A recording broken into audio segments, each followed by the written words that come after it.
Hey, what's up guys, welcome back to my channel. I'm working on a 2012 Dodge Ram 1500, the 5.7 liter. Right now the car is having the code for the acceleration pedal sensor. Now I bought this from O'Reilly. Here's the part number right here.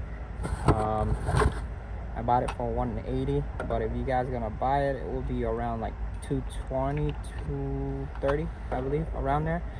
And it comes like this.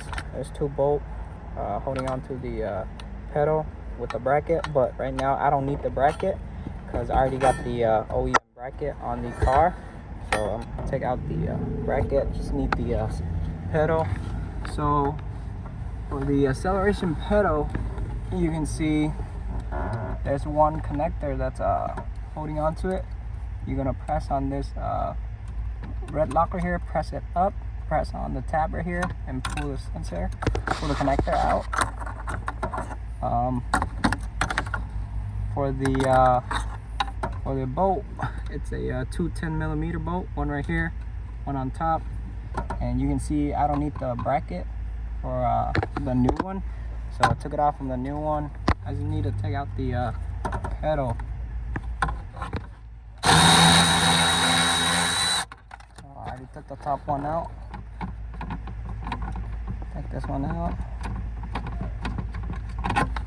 Old one comes out. New one goes in.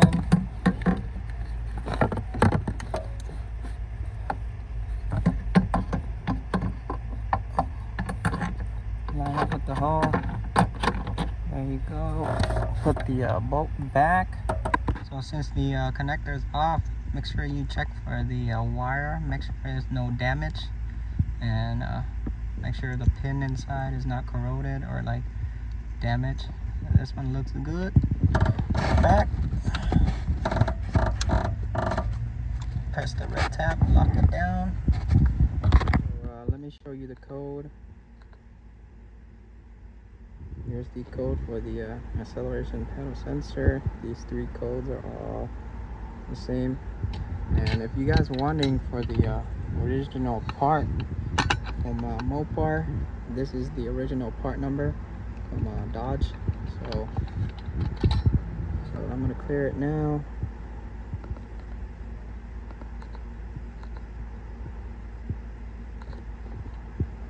That's it.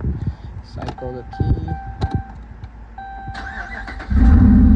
See, check engine light should go away on the corner. So that's it for this video, guys. If you like my video, leave it a thumbs up, comment down below, ask me anything you want to ask me. I try to get back to you as soon as possible. If you're new to the channel, make sure you guys subscribe. I'll keep everybody updated, but I'll see you on the next video, guys. Peace.